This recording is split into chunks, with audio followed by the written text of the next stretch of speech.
As-tu déjà eu cette sensation que, peu importe tous tes efforts, le bonheur n'arrive jamais vraiment, qu'il semble toujours être à portée de main? Tu obtiens des choses, tu évolues, tu apprends, tu atteins des objectifs, et pourtant, quelque chose à l'intérieur reste vide, comme si rien ne s'emboîtait vraiment. Est-ce une coïncidence, si tu regardes cette vidéo maintenant? Ou est-ce que tu es déjà fatigué de chercher à l'extérieur ce qui n'a jamais cessé d'être en toi? Beaucoup de personnes arrivent à ce point après des années à vouloir plaire, à répondre aux attentes, à tout faire correctement pour les autres. Et c'est exactement ici que tu commences à voir les choses avec clarté. Toute notre vie, on nous a appris que le bonheur viendrait quand quelque chose finirait par arriver. Une relation, une reconnaissance, un succès, un tournant. Comme si la paix était la dernière pièce d'un puzzle qui manque toujours. Mais personne ne nous a dit cette vérité simple. La paix ne vient pas de ce que tu obtiens. Elle vient de ce que tu deviens pendant que tu vis. Quand tu comprends cela, quelque chose change. Tu arrêtes de courir après ça. Tu arrêtes de te juger sans cesse et tu commences à ressentir plus de présence dans ce que tu as déjà.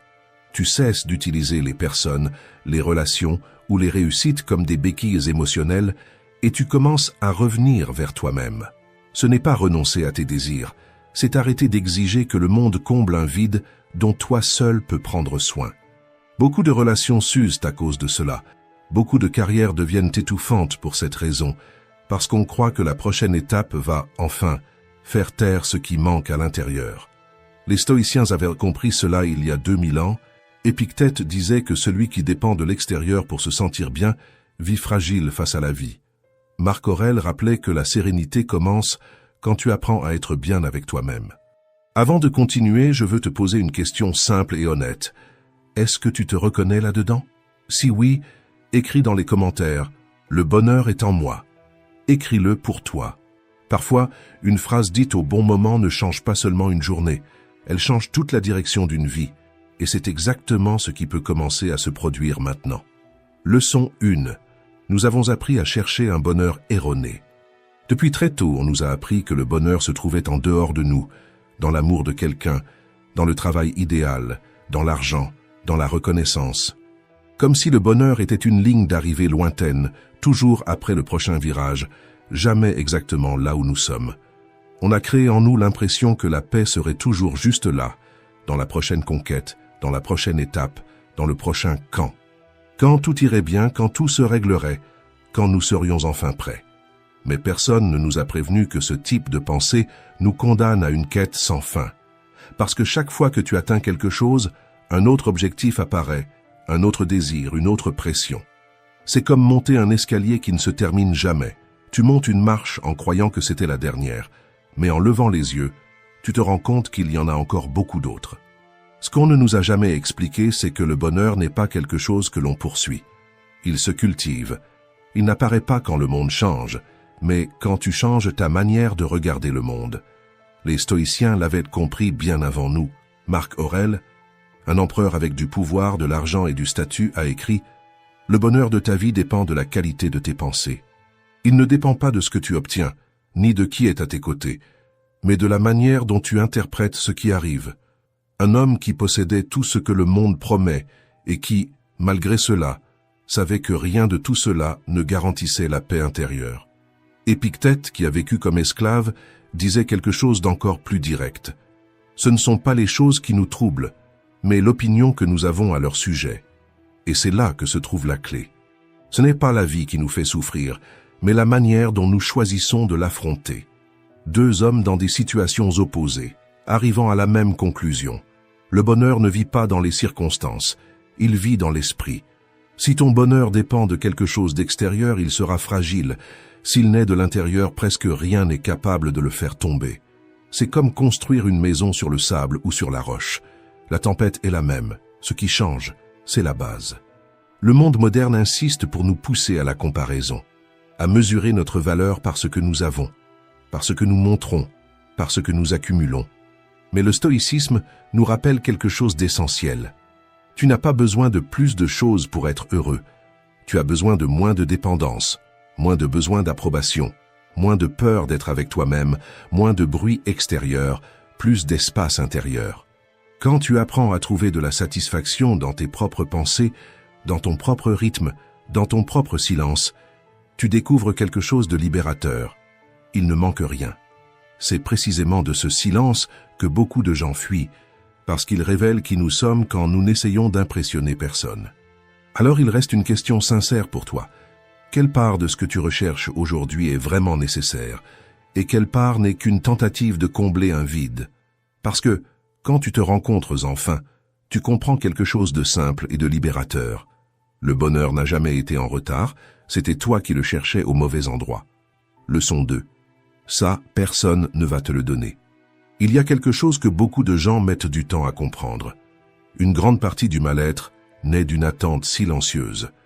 L'attente que quelqu'un nous complète, que quelqu'un nous comprenne parfaitement, que quelqu'un nous fasse nous sentir importants. Sans même s'en rendre compte, on remet aux autres le pouvoir de nous faire aller bien.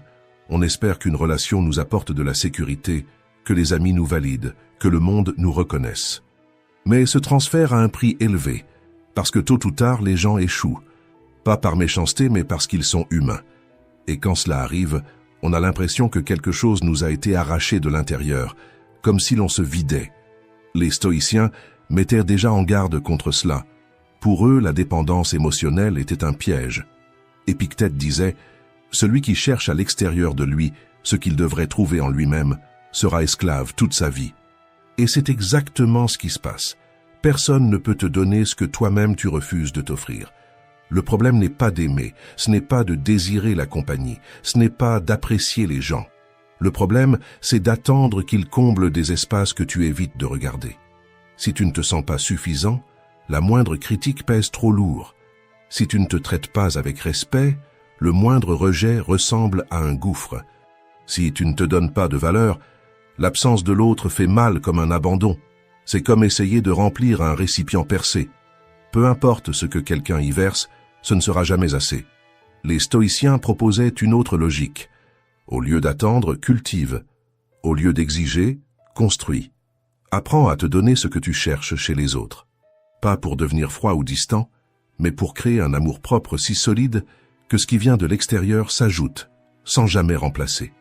Quand tu commences à t'offrir du respect, de l'affection et du calme, quelque chose change. Tu arrêtes de mendier des miettes émotionnelles, tu cesses d'accepter moins que ce que tu mérites, et ce qui semblait indispensable commence à perdre de son poids. C'est comme apprendre à marcher sans béquilles. Au début, ça fait peur. Puis tu te rends compte que tu as toujours eu la force dans tes propres jambes. Réfléchis avec honnêteté. Si tu ne te traites pas avec douceur, comment peux-tu attendre que les autres le fassent? Si tu ne te donnes pas du temps, de l'attention et du soin, pourquoi quelqu'un d'autre devrait-il prendre ce rôle à ta place? Le bonheur intérieur commence quand tu arrêtes de chercher refuge à l'extérieur et que tu décides de devenir un refuge pour toi-même. Et, à partir de là, tu peux aimer pour de vrai. Sans peur de perdre, sans t'effacer, sans crainte d'être abandonné, sans exiger que l'autre porte le poids de ta paix, parce que tu ne cherches plus chez les autres ce que tu as enfin appris à trouver en toi. Et je te laisse avec une question sincère. Qu'est-ce que tu as toujours attendu de recevoir des autres? Et que se passerait-il si tu commençais à te donner cela aujourd'hui? À quoi ressemblerait ta vie demain si tu réalisais que ce que tu as tant attendu, ce que tu as toujours cherché, peut être offert par toi-même? 3. Le secret est d'apprendre à rester avec soi-même. Nous vivons à une époque où le silence est devenu inconfortable. Il suffit de rester quelques minutes seul pour que surgisse l'urgence de prendre le téléphone, d'allumer la télévision ou de remplir l'espace avec n'importe quel bruit. Nous essayons sans cesse d'occuper le vide, comme si le silence était quelque chose à éviter et non un lieu à habiter. Nous avons peur d'être avec nous-mêmes parce que, lorsque les distractions s'arrêtent, nous ne savons pas vraiment quoi faire de ce qui apparaît. Des pensées, des souvenirs, des questions, des émotions restées trop longtemps mises de côté. C'est comme entrer dans une pièce restée fermée pendant des années. Au début, l'air semble lourd, mais c'est justement là qu'il faut ouvrir la fenêtre. Pour les stoïciens, être seul n'est pas une punition, c'est une opportunité. Marc Aurèle notait cela dans ses pensées pour moi-même. Il écrivait chaque soir non pas pour se distraire, mais pour s'observer, pour comprendre son propre esprit, ses impulsions, ses réactions. Même en étant empereur, entouré de personnes en permanence, il créait chaque jour un espace pour rester avec lui-même. Et c'est quelque chose que chacun peut pratiquer. Lorsque tu apprends à apprécier ta propre compagnie, quelque chose d'essentiel change. Tu cesses d'avoir besoin de quelqu'un uniquement pour ne pas te sentir vide. La solitude cesse d'être une ennemie et devient une enseignante. Être bien avec toi ne signifie pas t'isoler du monde. Cela signifie apprendre à habiter ton propre espace intérieur. Tu réalises que tu n'as pas besoin de fuir toi-même. L'esprit se renforce lorsqu'il est écouté, et non lorsqu'il est constamment étouffé par des distractions. C'est comme un muscle qui ne gagne en force que lorsqu'il est utilisé, et non lorsqu'il est évité. Et ce qui est curieux, c'est que plus tu te connais, plus tu commences à ressentir de la paix. Des moments de silence conscient et du temps passé seul renforcent la clarté mentale, l'autocompassion et la régulation émotionnelle. Ce que les stoïciens pratiquaient par sagesse, la psychologie le reconnaît aujourd'hui aussi. Et l'effet est simple mais profond. Lorsque tu apprends à être bien avec toi-même, les autres cessent d'être un besoin émotionnel et deviennent un choix. Tu ne te rapproches plus par manque, mais par affinité. Apprendre à vivre avec soi-même est l'un des pas les plus puissants vers la liberté émotionnelle. Parce que lorsque tu te sens entier en ta propre présence, personne ne peut utiliser le silence pour te blesser. Tu ne dépends plus de l'attention constante des autres pour te sentir vivant. Tu es avec toi, et cela suffit. Peut-être que la prochaine fois que la solitude apparaîtra, au lieu de te distraire automatiquement, tu pourras te poser une autre question. Quelle part de moi suis-je en train d'éviter d'écouter ? Qu'est-ce que j'essaie de faire taire chaque fois que je cours vers une distraction ? Parce que, bien souvent, ce que nous appelons solitude n'est que le début d'une rencontre qui a été repoussée bien trop longtemps. Leçon 4. Contrôle ce qui est entre tes mains et lâche prise sur le reste.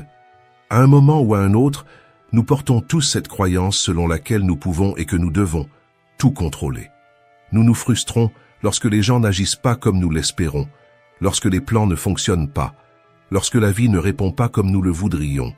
C'est là que l'anxiété commence à grandir, non pas parce que quelque chose a mal tourné, mais parce que nous insistons à lutter contre ce qui n'est pas entre nos mains. Mais la vérité, même lorsqu'elle fait mal au début, est la suivante. Il existe très peu de choses qui dépendent réellement de nous. Les stoïciens comprenaient cela avec une clarté impressionnante. Ils divisaient la vie en deux domaines très simples, ce qui est sous ton contrôle et ce qui ne l'est pas. Sous ton contrôle se trouvent tes pensées, tes actions, tes choix, tes réponses. En dehors de celui-ci se trouvent les réactions des autres, le timing des choses, le passé, le hasard, et tout ce qui ne répond pas à ta volonté. Lorsque tu essaies de contrôler ce que tu ne peux pas, le seul résultat est l'épuisement. Épictète le disait avec une simplicité brutale, « Fais de ton mieux avec ce qui dépend de toi et accepte le reste avec sérénité. » Cette phrase, à elle seule, résume toute une philosophie de vie. Pense à des exemples très concrets. Tu ne peux pas contrôler si quelqu'un va t'aimer, mais tu peux contrôler ta posture, la façon dont tu te respectes, et si tu t'abandonnes à toi-même ou non. Tu ne peux pas contrôler la météo, mais tu peux choisir ton attitude face à elle, au lieu de te plaindre toute la journée. Tu ne peux pas changer le passé, mais tu peux décider s'il sera une prison ou une source d'apprentissage. La différence entre celui qui souffre et celui qui trouve la paix ne réside pas dans ce qui arrive, mais dans l'endroit où cette personne place son énergie. Si tu investis ton énergie dans ce que tu ne peux pas changer, tu vis dans un état constant d'anxiété. Si tu te concentres sur ce que tu peux améliorer, tu commences à vivre avec un sentiment de pouvoir intérieur. Lorsque tu apprends à reconnaître clairement la frontière entre ce qui dépend de toi et ce qui n'en dépend pas, quelque chose se réorganise à l'intérieur. La vie devient plus légère. C'est comme retirer un sac à dos rempli de pierres que tu portais depuis des années par habitude, sans jamais t'être arrêté pour te demander pourquoi. La prochaine fois que quelque chose te dérange, essaie quelque chose de simple et de pratique. Arrête-toi un instant et demande-toi, est-ce que cela dépend de moi ? Si la réponse est non, lâche prise.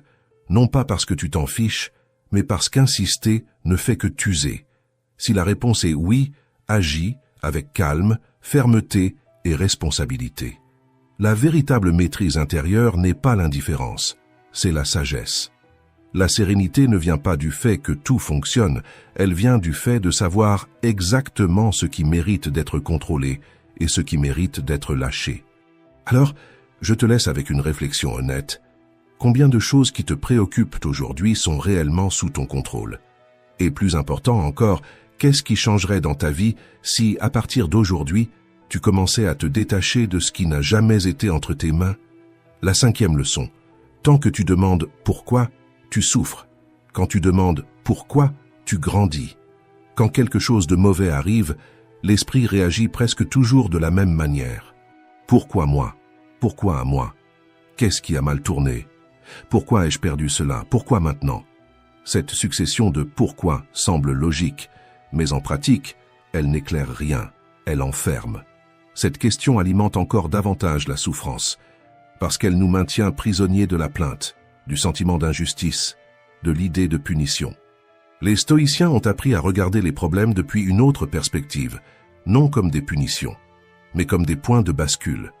Ils ont remplacé la question « Pourquoi est-ce que cela est arrivé ?» par la question « Pourquoi cela est-il venu à moi ?» Marc Aurèle pratiquait cet exercice chaque jour. Dans ses Pensées pour moi-même, il a écrit que les obstacles n'interrompent pas le chemin, ils deviennent le chemin lui-même. C'est comme une pierre au milieu de la route. Tu peux t'asseoir à côté en te plaignant, ou l'utiliser comme appui pour monter plus haut. Autrement dit, toute difficulté porte un sens caché, et découvrir ce sens ne dépend pas de la vie, cela dépend de toi. Quand tu remplaces le pourquoi par le pourquoi, quelque chose change à l'intérieur. Tu cesses de te sentir victime de la situation et tu deviens son apprenti. La douleur cesse d'être seulement quelque chose qui t'arrive et devient quelque chose qui t'enseigne. Peut-être qu'une rupture n'est pas arrivée pour te détruire, mais pour t'apprendre à te respecter, à prendre soin de toi, à ne plus t'abandonner pour quelqu'un. Peut-être que perdre un emploi n'a pas été un échec, mais l'élan nécessaire pour te réinventer, apprendre quelque chose de nouveau, changer de direction. Combien de personnes n'ont découvert leur véritable force qu'après que quelque chose leur a échappé? Peut-être que le silence qui te dérange aujourd'hui est exactement la pause dont tu avais besoin pour entendre ta propre voix, sans distraction, sans attentes extérieures, sans précipitation. En psychologie moderne, cela s'appelle la restructuration cognitive. Dans le stoïcisme, cette idée existait déjà depuis des siècles. Tu ne peux pas changer ce qui est arrivé, mais tu peux changer la manière dont cela va vivre à l'intérieur de toi. Et cette décision transforme complètement ton état émotionnel. Non pas parce que la douleur disparaît, mais parce qu'elle cesse d'être inutile. Alors, la prochaine fois que quelque chose de difficile surgira, essaie de ne pas demander pourquoi la vie te frappe. Demande pourquoi cela est apparu maintenant. Qu'est-ce que cette expérience essaye peut-être de te montrer? Qu'est-ce qu'elle te demande de développer, d'abandonner ou de renforcer?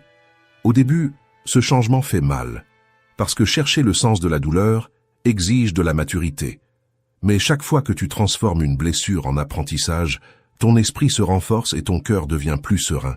C'est cela, la vraie résilience, pas celle qui durcit, mais celle qui fait mûrir. Je veux te laisser avec une réflexion simple et honnête. Quelle situation récente de ta vie pourrais-tu regarder sous un autre angle? Et si, au lieu de demander « Pourquoi cela m'est arrivé ?», tu commençais à demander « Pourquoi cela est-il entré dans ma vie maintenant ?» La 6e leçon. Fais de ton esprit un endroit où tu aies envie de vivre. Ton esprit est l'endroit où tu passes toute ta vie, mais on le traite rarement comme un foyer.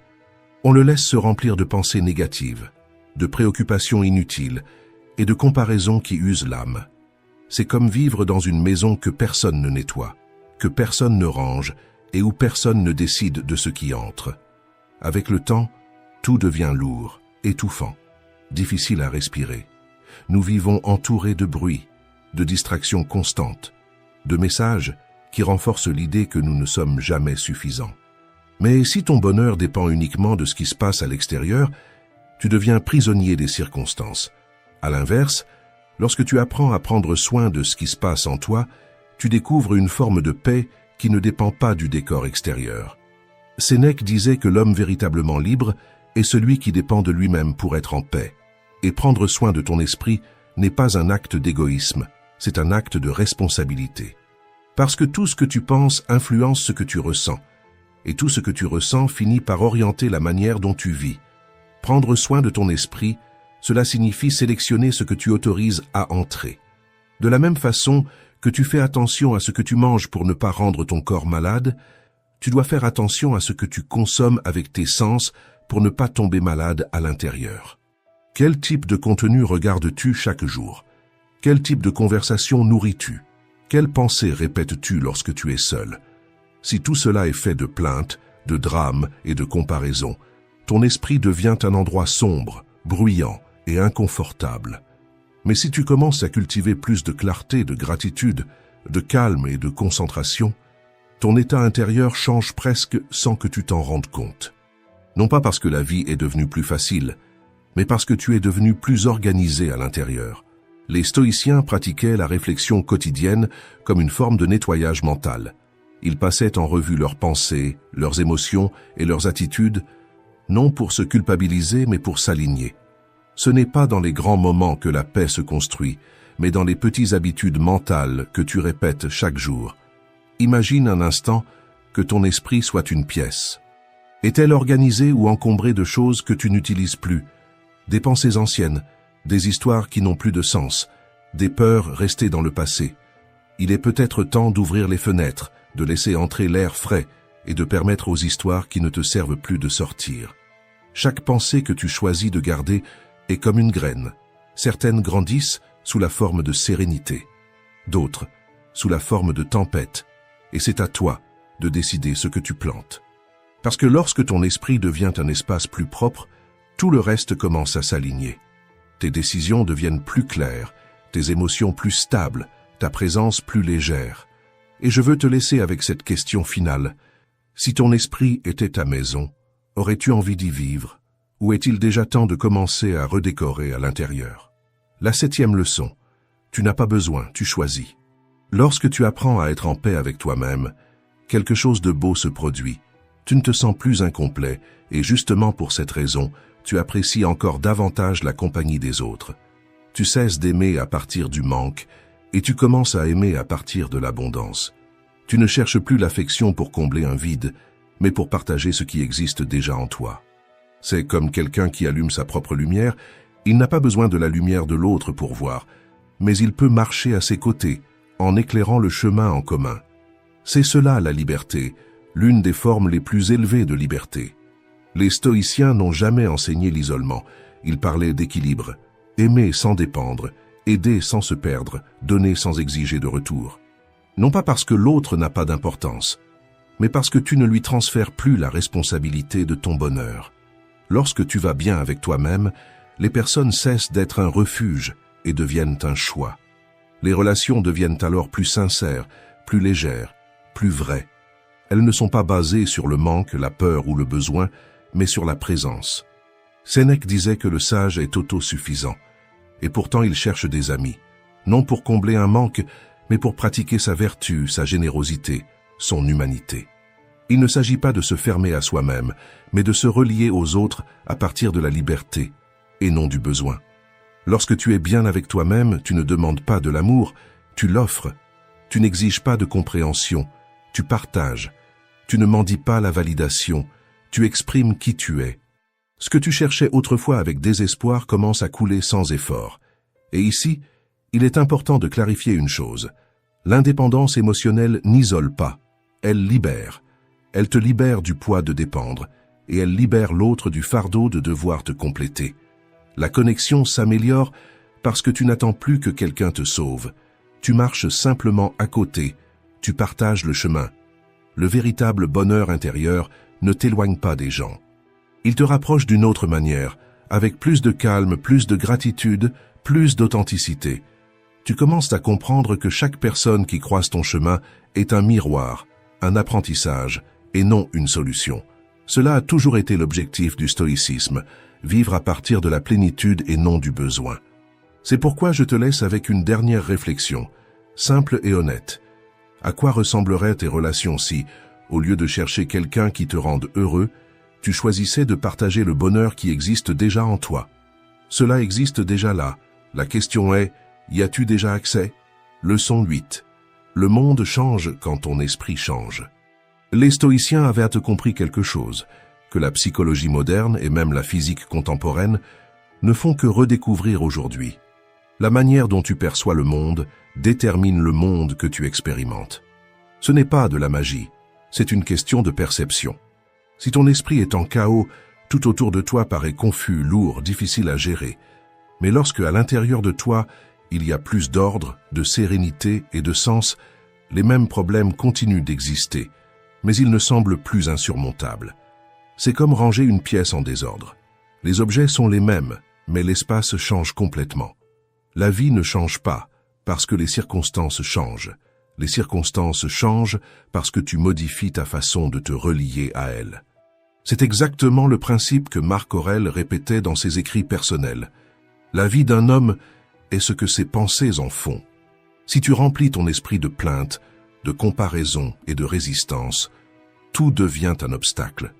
Mais lorsque tu cultives le calme, la clarté et la gratitude, le même décor commence à révéler des possibilités. Non pas parce que le monde est devenu plus facile, mais parce que tu es devenu plus stable. Le changement intérieur est silencieux. Il ne fait pas de bruit, il n'attire pas l'attention. Il ne provoque pas d'applaudissements immédiats, mais c'est précisément pour cela qu'il est si puissant. Au début, tu le remarques à peine, et peu à peu, tout commence à s'aligner de manière inattendue. Des personnes avec qui tu étais souvent en conflit ne te font plus autant perdre ton centre. Des situations qui te paralysaient autrefois deviennent maintenant des apprentissages. C'est comme apprendre à conduire. Au début, tout semble confus et menaçant. Puis la route est la même, mais toi, tu as changé. Et ce qu'il y a de plus surprenant, c'est que lorsque tu cesses de résister à la vie semble te demander moins d'efforts. Les stoïciens ne cherchaient pas à contrôler le monde. Ils cherchaient à se transformer eux-mêmes pour vivre en harmonie avec lui. Et c'est là le véritable secret. Quand tu travailles ton esprit, tu n'as plus besoin d'affronter la réalité en permanence. Parce que la réalité commence à refléter la paix que tu as construite à l'intérieur. Le monde ne sera pas toujours gentil ou juste. Mais lorsque tu apprends à vivre de l'intérieur vers l'extérieur, rien ne peut détruire ton équilibre essentiel. C'est à ce moment-là que tu comprends quelque chose de décisif. Le changement que tu cherchais à l'extérieur, dans une relation, dans un travail, dans une nouvelle ville, n'a jamais été la réponse. Le véritable changement a toujours été intérieur. Change ta posture, change ton énergie, et inévitablement tes résultats commencent à changer. Tout commence par toi. Leçon 9. Le bonheur intérieur est une décision. Pendant longtemps, nous avons cru que le bonheur était quelque chose qui surgissait lorsque tout avait enfin du sens, lorsque le destin s'alignait finalement, ou lorsque la vie nous récompensait d'avoir tant enduré, comme si le bonheur était un prix remis seulement après une longue épreuve de résistance. Mais la vérité est que, et les stoïciens l'avaient compris bien avant, le bonheur n'apparaît pas au bout du chemin, mais sur le chemin que tu choisis d'emprunter. Pas lorsque tout se termine, mais pendant que tu avances. Cela ne dépend pas du résultat, mais de ton attitude face à ce qui arrive. C'est comme un voyage. Deux personnes parcourent le même trajet, affrontent les mêmes nids de poules, la même chaleur, la même fatigue. Mais l'une vit l'expérience en se plaignant sans cesse, tandis que l'autre la traverse avec présence et acceptation. Le chemin est le même. L'expérience ne l'est pas. Sénèque disait que le bonheur ne s'obtient pas en désirant moins de douleur, mais en désirant plus de force. Et cette phrase change tout, parce que lorsque tu comprends qu'être heureux n'est pas une conséquence de la chance, mais un choix quotidien, tu récupères un pouvoir qui a toujours été le tien. Le bonheur cesse d'être quelque chose que tu attends de recevoir et devient quelque chose que tu pratiques. Être heureux ne signifie pas qu'il n'y ait pas de problème, mais que tu choisis de ne pas en être prisonnier. C'est décider d'interpréter la vie à partir de la sérénité, même quand quelque chose fait mal. C'est ressentir la douleur sans en faire une condamnation contre toi-même. Se réveiller chaque jour et se dire « Aujourd'hui je décide d'être en paix avec ce que j'ai, même si ce n'est pas encore parfait ». Cette phrase simple change la posture avec laquelle tu fais face à ta journée. Cette décision n'est pas toujours facile, elle demande de la pratique. Les stoïciens faisaient cela quotidiennement. Ils cultivaient la gratitude.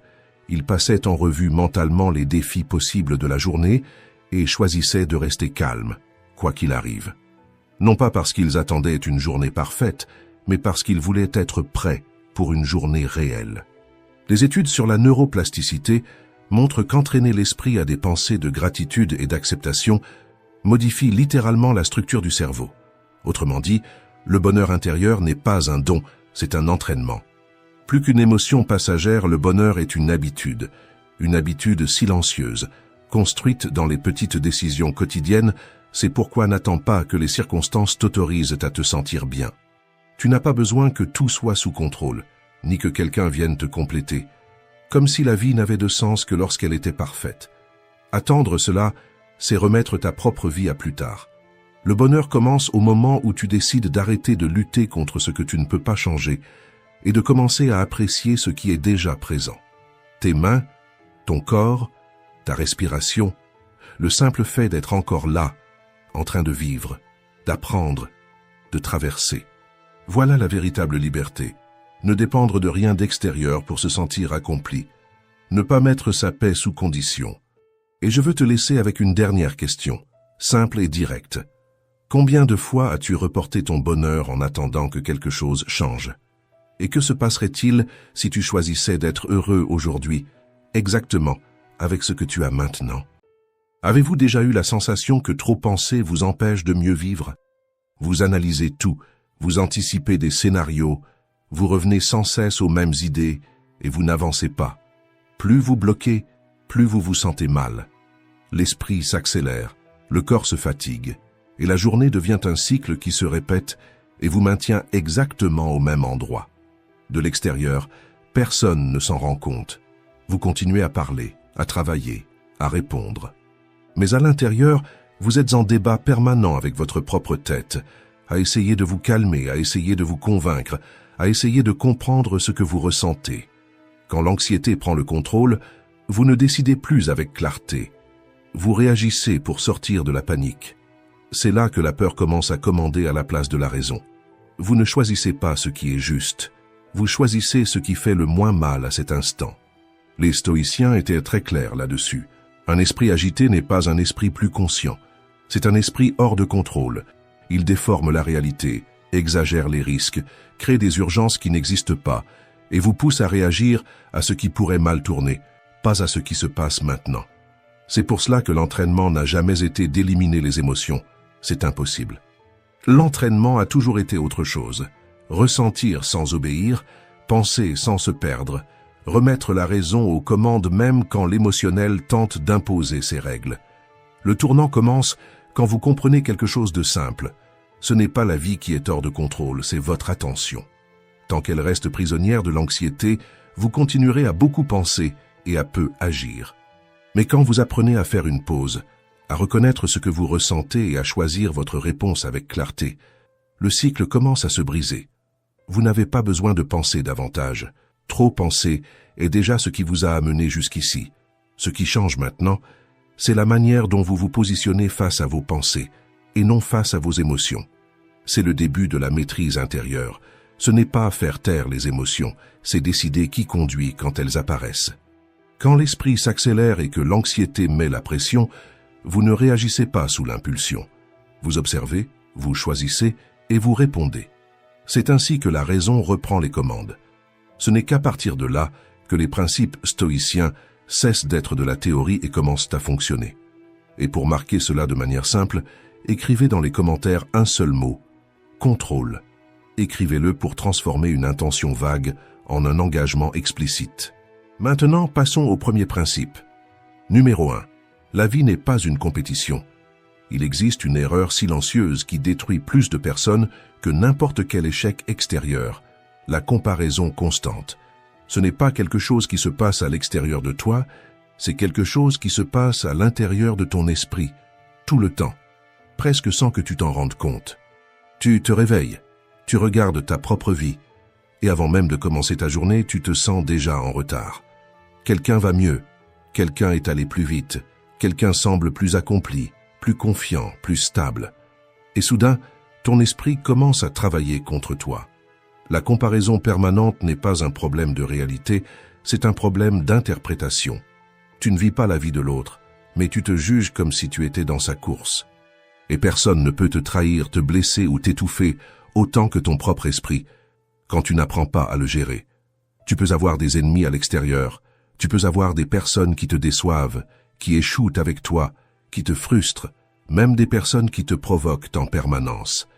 Mais aucune d'entre elles n'a le pouvoir de t'affaiblir, autant que ton propre esprit quand il commence à se mesurer avec le mauvais critère. Parce que la comparaison crée un piège cruel. Tu commences à vivre en regardant sur le côté pendant que ta propre route est oubliée. C'est comme essayer de courir en regardant la piste de l'autre.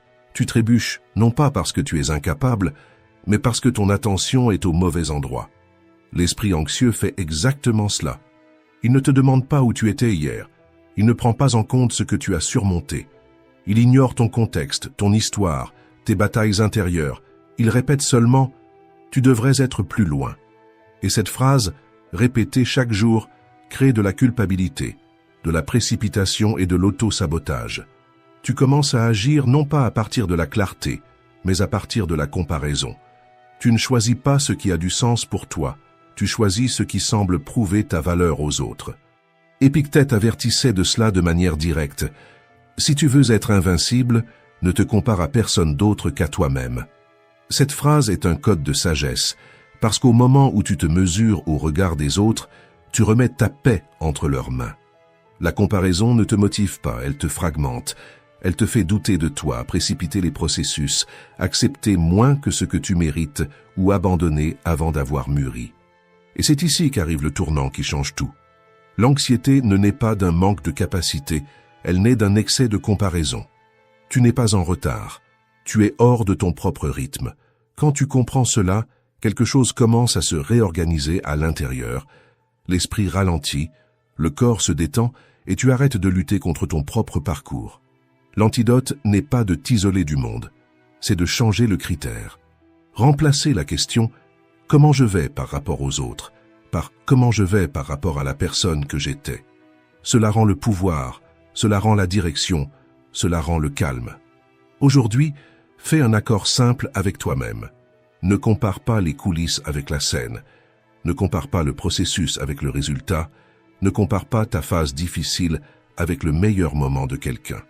Si tu entends ces mots maintenant, peut-être que c'est exactement le moment de faire ce pas. Écris ici en commentaire. Je choisis de me concentrer sur moi. Parce qu'à partir du moment où tu arrêtes de te comparer, ton esprit arrête de t'attaquer et commence enfin à travailler en ta faveur. 2. Tu n'as pas été fait pour tout contrôler. Combien de fois t'es-tu déjà senti anxieux en essayant de contrôler ce qui n'était pas entre tes mains, en tentant d'anticiper, d'ajuster et de définir ce qui n'est même pas encore arrivé? L'esprit ne supporte pas la sensation d'incertitude et essaie de combler ce vide avec des scénarios, des hypothèses et des prévisions. Et si ça se passait mal? Et si la personne réagissait mal? Et si tout échappait au contrôle? Et ce « et si » qui ressemble au départ à de la prudence, se transforme en un état permanent de vigilance, comme si tu devais être prêt à tout le temps. Le problème n'est pas de penser à l'avenir, c'est naturel. Le problème, c'est d'essayer de le dominer avant l'heure. Le stoïcisme a toujours été très clair sur ce point, parce qu'il sépare la vie en deux parties bien distinctes, ce qui dépend de toi et ce qui ne dépend pas de toi tout simplement. Quand tu mélanges ces deux choses, l'esprit entre en conflit, parce qu'il exige du contrôle là où il n'existe que de l'imprévisibilité, et cette confusion est l'une des plus grandes sources d'épuisement émotionnel qui existent.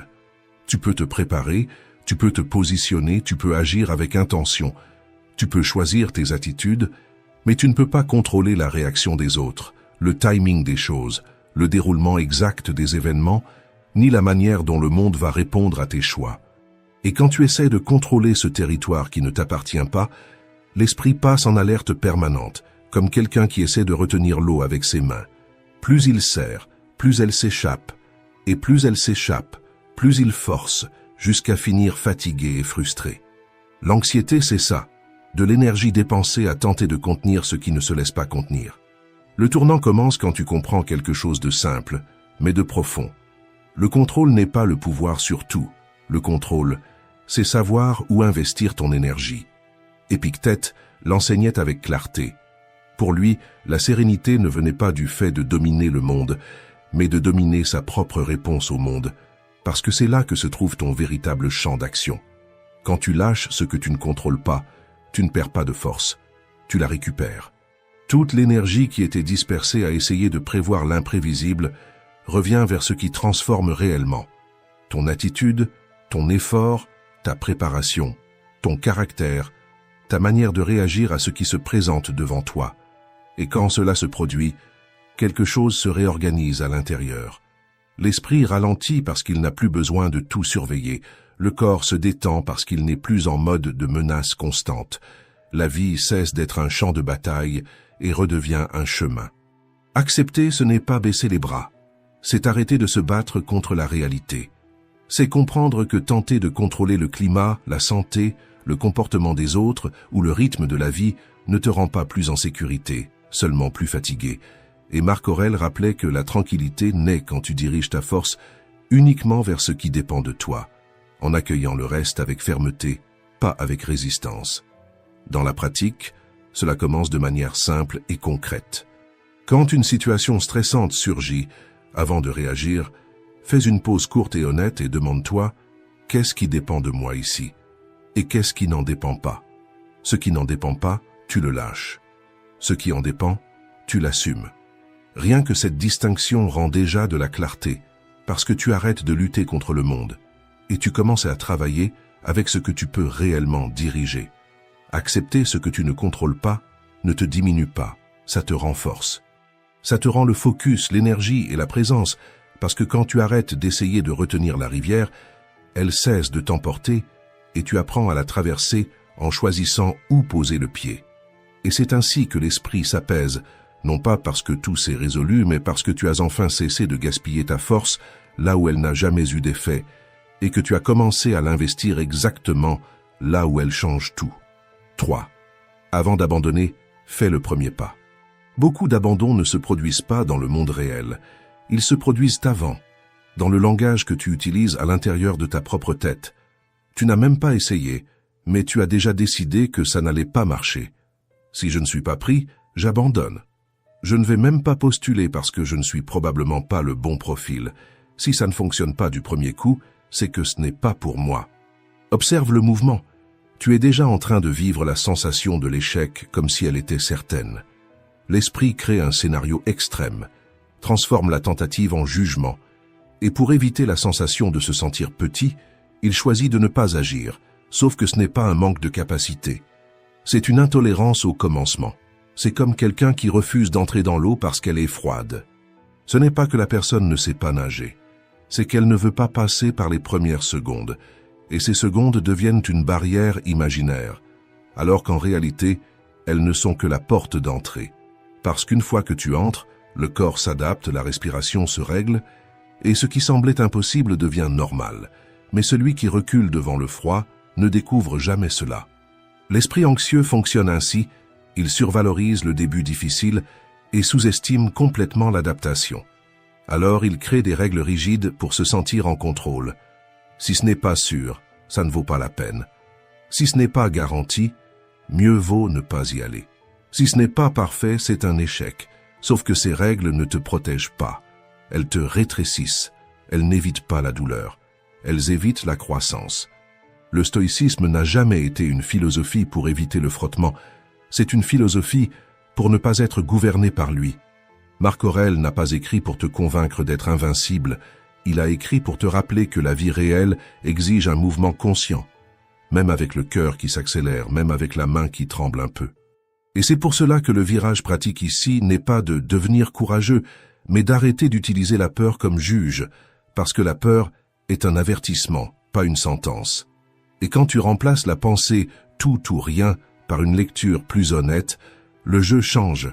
Pas « si je ne réussis pas, c'est fini », mais « si je ne réussis pas, je reviendrai en sachant comment ça fonctionne ». Pas « si je ne postule pas, je me protège », mais « si je postule, je m'entraîne ». Tout à coup, l'action cesse d'être un test de valeur personnelle et devient une construction, devient de l'expérience, devient de la maturité. Et c'est là que l'anxiété commence à perdre son carburant, parce que le risque cesse d'être un verdict et devient une expérience. Pense à l'objectif d'un appareil photo quand il est hors focus. Tout paraît menaçant, déformé, trop grand. Mais quand tu ajustes la mise au point, la même scène devient nette et tu vois ce qu'il faut faire. Thich Nhat Hanh disait que la conscience est comme le soleil. Quand elle éclaire les choses, elle se transforme. Et ici, la conscience n'est pas de méditer sur la peur, c'est de percevoir le moment exact où tu abandonnes dans ton imagination ce qui n'a même pas encore commencé dans la réalité. C'est voir ton propre déclencheur et ne pas lui obéir automatiquement. Parce que combien de fois as-tu terminé une histoire avant d'écrire le premier paragraphe? Combien de fois as-tu abandonné non pas parce que tu as essayé et échoué, mais parce que tu as décidé par avance que ça ne valait pas la peine d'essayer? Alors aujourd'hui, fais différemment. Ne promets pas le courage, promets la présence. Entre dans l'eau même froide, fais le premier pas même inconfortable, parce que la vie ne répond pas à ta garantie, elle répond à ton mouvement. Et quand tu arrêtes d'exiger la certitude pour agir, tu ne deviens pas parfait, tu deviens constant. Et c'est la constance qui ouvre le chemin. 4. Cesse d'être un figurant et prends le contrôle de ta vie. Quand tu n'assumes pas le rôle d'auteur de ta propre histoire, quelque chose se produit presque sans que tu t'en rendes compte. Ton esprit endosse le rôle de répétiteur. Il répète de vieilles pensées, de vieilles décisions, des réactions qu'il connaît déjà, non pas parce que c'est bon pour toi, mais parce que cela demande moins d'énergie que de créer quelque chose de nouveau. Et c'est exactement là que l'auto-sabotage s'installe. Tu ne fais pas ça parce que tu veux te nuire, tu le fais parce que l'esprit fonctionne en mode automatique. Et ce n'est pas un manque de force, c'est un manque de direction consciente. L'esprit préfère répéter un scénario connu, même mauvais, plutôt que d'affronter l'inconfort d'écrire un nouveau chapitre. Pense-y comme ceci. C'est comme écouter toujours la même musique en boucle. Tu ne l'aimes même plus, mais elle continue de jouer parce que c'est la seule enregistrée dans la playlist. Tant que tu ne choisis pas une autre musique, le son ne change pas. L'auto-sabotage fonctionne de la même manière. Il apparaît pour combler un vide précis, le vide de sécurité, de reconnaissance, de contrôle ou de protection émotionnelle. C'est pour cela que le point central n'est pas le comportement en lui-même, c'est le besoin qu'il essaie de satisfaire. Parfois, l'auto-sabotage te protège de la peur d'échouer à nouveau. Parfois, il évite la frustration d'essayer et de ne pas être reconnu. Parfois, il évite le risque de s'exposer, de se positionner, d'assumer une responsabilité. Tant que tu ne perçois pas cela, tu continues à réagir à ta propre histoire, comme quelqu'un qui relit toujours le même chapitre, en espérant que la fin change toute seule. Les stoïciens avaient une vision très claire de ce type de répétition. Pour eux, la liberté n'était pas de faire ce que l'on voulait, c'était d'agir avec conscience. Et la conscience commence quand tu comprends pourquoi tu fais ce que tu fais. Épictète enseignait que personne n'est dominé par les faits, mais par les habitudes qu'il crée pour y faire face. Quand l'habitude est inconsciente, la vie semble arriver sur toi. Quand l'habitude est consciente, c'est toi qui conduis. Devenir l'auteur de sa propre histoire ne signifie pas tout contrôler. Cela signifie choisir délibérément la manière dont tu réponds. C'est sortir du rôle du personnage qui ne fait que réagir à l'ancien scénario et assumer le rôle de celui qui écrit la prochaine étape. Concrètement, cela commence par une question simple, mais puissante. Qu'est-ce que cette attitude cherche à éviter? Quand tu procrastines, qu'est-ce que tu évites de ressentir? Quand tu abandonnes vite, de quoi te protèges-tu? Quand tu te sabotes, quel besoin essaies-tu de satisfaire? Répondre à cela avec honnêteté change tout. Parce qu'à partir de là, tu ne luttes plus contre le comportement, tu remplaces sa fonction. Si l'auto-sabotage évite le rejet, tu apprends à t'exposer avec plus de préparation. S'il évite la frustration, tu apprends à ajuster tes attentes. S'il évite la responsabilité, tu apprends à prendre des engagements plus petits mais constants. Marc Aurèle a écrit quelque chose d'extrêmement pratique à ce sujet. Ta vie devient ce que tes pensées en font. Et les pensées, lorsqu'elles ne sont pas questionnées, deviennent un scénario. Être auteur, c'est interrompre ce scénario automatique, c'est comprendre que le passé explique, mais ne commande pas, que la peur avertit, mais ne décide pas, que le vide indique un besoin, pas une condamnation. Quand tu fais cela, l'auto-sabotage perd de l'espace, parce qu'il n'est plus nécessaire. Il n'a plus de fonction. Et c'est à ce moment-là que l'anxiété commence à reculer, parce que l'esprit cesse de lutter contre lui-même et commence à travailler avec toi. Aujourd'hui, assume l'autorité de ta propre histoire, parce que lorsque tu écris la prochaine étape avec conscience, les chapitres de ta vie cessent de se répéter et commencent, vraiment, à avancer. 5. Arrête de porter des souvenirs qui ne font que te blesser. Ce qui te retient le plus dans le passé, ce n'est pas ce qui s'est passé, c'est la manière dont ton esprit continue de raconter cette histoire. Le fait appartient au passé, mais le récit reste actif. Il répète le même ton, la même conclusion, la même étiquette sur qui tu es, chaque fois que quelque chose dans le présent touche ce point ancien.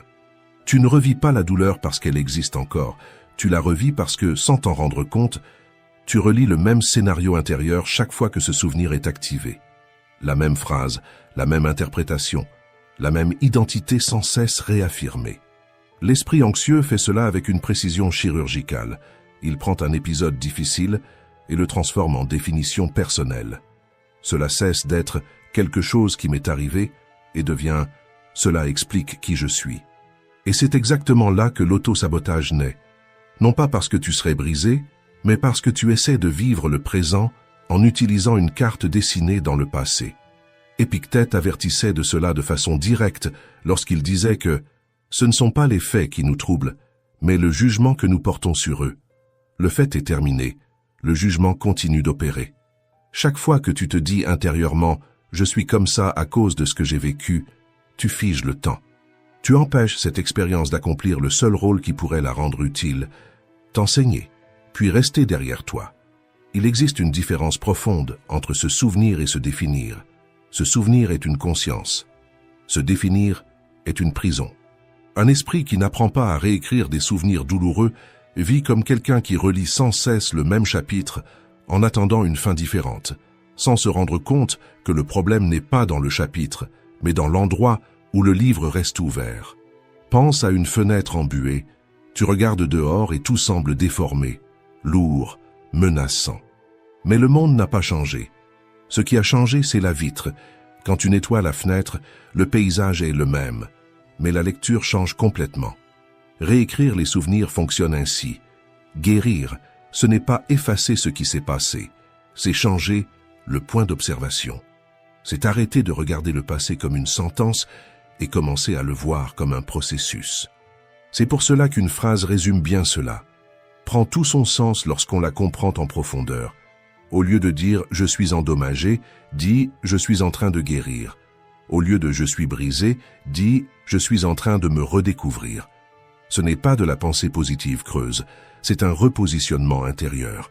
La mémoire n'est pas un bloc rigide, elle répond à l'état émotionnel avec lequel on y accède. Si tu revisites une douleur en te disant « cela m'a détruit », le corps réagit comme si cela se produisait encore. Mais lorsque tu y reviens en te disant « cela m'a traversé, mais cela ne me définit pas », quelque chose change. Le souvenir perd sa charge, perd son emprise, perd son autorité sur le présent. Marc Aurèle l'a écrit avec une simplicité brutale. L'âme se teinte de la couleur de ses pensées. Et les pensées répétées deviennent un sol émotionnel. Et c'est sur ce sol que tu marches chaque jour. Réécrire des souvenirs douloureux n'est pas faire semblant que rien ne s'est passé. C'est reconnaître que tu as survécu, traversé, appris, même si cela a fait mal. C'est remplacer la question « pourquoi cela m'est arrivé ?» par « qu'est-ce que cela m'a appris sur moi ?» Ce changement rend le pouvoir. En pratique, commence petit. Quand le souvenir apparaît, observe l'étiquette que tu te colles et consciemment change-la. Pas « je suis méfiant », mais « j'ai appris à me protéger. Maintenant je peux apprendre à faire davantage confiance. » Pas « je gâche tout », mais « j'étais blessé, maintenant je suis plus conscient. » Pas « cela m'a brisé », mais « cela m'a obligé à grandir. » Ce changement est le code de la sagesse. Le plus grand pouvoir que le stoïcisme puisse t'enseigner est que tu ne peux pas changer ton passé, ni à quel point tu as été blessé, mais tu peux changer la façon dont tu regardes cela, dont tu comprends cette phase de ta vie. Quand tu réécris le récit, ton changement n'est plus seulement temporaire, il devient structurel. Le passé cesse de te tirer en arrière et commence à te pousser vers l'avant. Et à partir de ce point, l'esprit cesse de te saboter avec de vieilles histoires et commence enfin à te soutenir. 6. Calme l'esprit. Reviens à l'instant présent. L'anxiété ne naît presque jamais de ce qui est en train de se passer maintenant.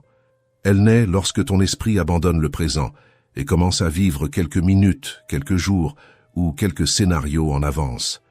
Quand tu es anxieux, ce n'est pas parce que quelque chose de mauvais se produit à cet instant précis, c'est parce que ton esprit a quitté l'endroit où tu peux réellement agir et à commencer à simuler des futurs, anticiper des conversations, répéter des rejets, projeter des échecs, recycler des possibilités qui n'existent même pas encore, et pendant ce temps le présent, le seul point d'appui réel, reste vide. C'est pour cela que l'anxiété épuise autant. Le corps ne peut vivre qu'un instant à la fois, mais l'esprit essaie de porter toute la journée d'un seul coup. Être présent n'est pas un concept abstrait, ni un idéal spirituel lointain. C'est une compétence pratique, presque opérationnelle. Cela signifie ramener l'attention là où sont tes mains, vers ce que voient tes yeux, vers la décision qui est réellement devant toi maintenant. Les stoïciens étaient extrêmement clairs à ce sujet. Sénèque disait que l'être humain souffre davantage dans l'imagination que dans la réalité, parce que l'imagination ne respecte pas les limites du temps. Elle essaie de tout résoudre en même temps, et cela transforme n'importe quelle tâche simple en épuisement, n'importe quelle conversation en menace, n'importe quelle petite décision en énorme problème, non pas parce que ces choses sont grandes, mais parce que tu essayes de les résoudre dans un temps qui n'est pas encore arrivé. C'est comme vouloir traverser tout un pont d'un seul coup au lieu de simplement faire le prochain pas. Quand tu regardes le bout du pont, tu ressens de la peur. Quand tu regardes le pas suivant, tu peux avancer. Être présent, c'est cela. Diviser la vie en parties gérables. C'est remplacer la question « et si tout se passait mal ?»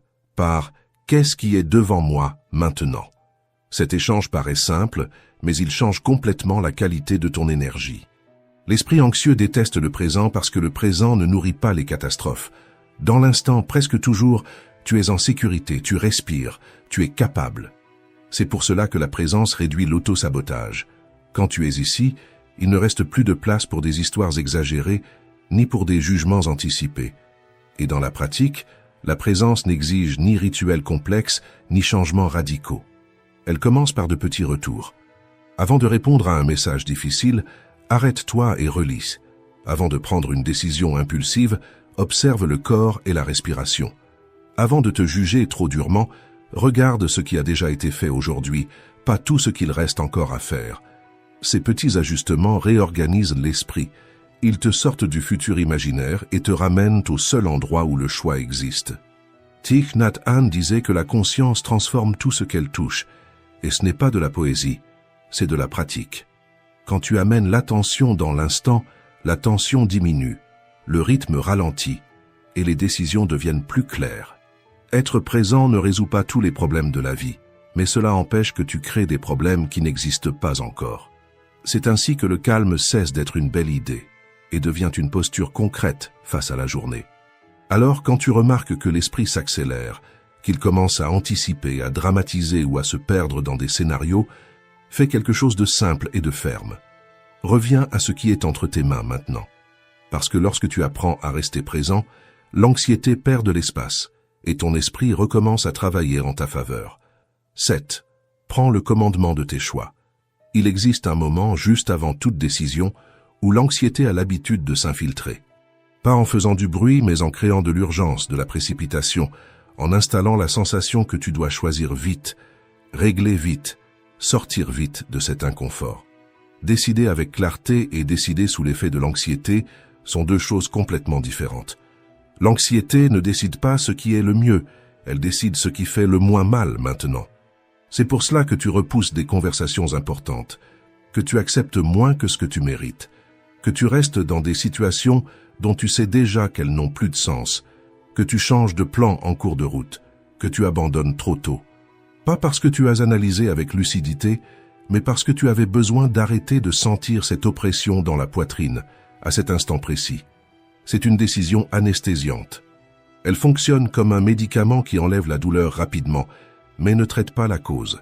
Le soulagement arrive, mais le problème reste là, intact, en attente de la prochaine occasion de réapparaître, souvent plus fort. Les stoïciens étaient très clairs à ce sujet. Agir sous l'impulsion émotionnelle, c'est remettre le commandement de sa vie au moment le plus instable de l'esprit. Épictète disait que lorsque l'émotion gouverne la décision, la raison arrive trop tard, uniquement pour gérer les conséquences. Et c'est exactement ce qui se produit lorsque tu décides pour fuir l'inconfort, tu règles le présent et tu compromets l'après. Pense à quelqu'un qui choisit toujours le chemin le plus court pour éviter une montée raide. Au début, cela paraît plus facile, moins fatigant, plus sûr. Mais quelques mètres plus loin, le raccourci se ferme, oblige à faire demi-tour, et l'effort qui semblait épargné double. Les décisions prises sous l'anxiété fonctionnent ainsi. Elles évitent l'effort initial et allongent le parcours. Quand tu décides à partir de la peur, tu ne choisis pas le meilleur scénario. Tu choisis celui qui exige le moins d'affrontements à ce moment-là. Sauf que la vie ne répond pas au confort, elle répond à la cohérence. Et chaque fois que tu fuis l'inconfort nécessaire, il réapparaît plus tard sous forme de frustration, de regret ou de sensation de stagnation. Marc Aurèle rappelait que l'être humain souffre davantage lorsqu'il fuit ce qui doit être fait que lorsqu'il affronte ce qui doit être traversé. Parce que la fuite crée une tension continue, tandis que l'action crée une clôture. Décider avec clarté peut faire mal au début, mais soulage ensuite.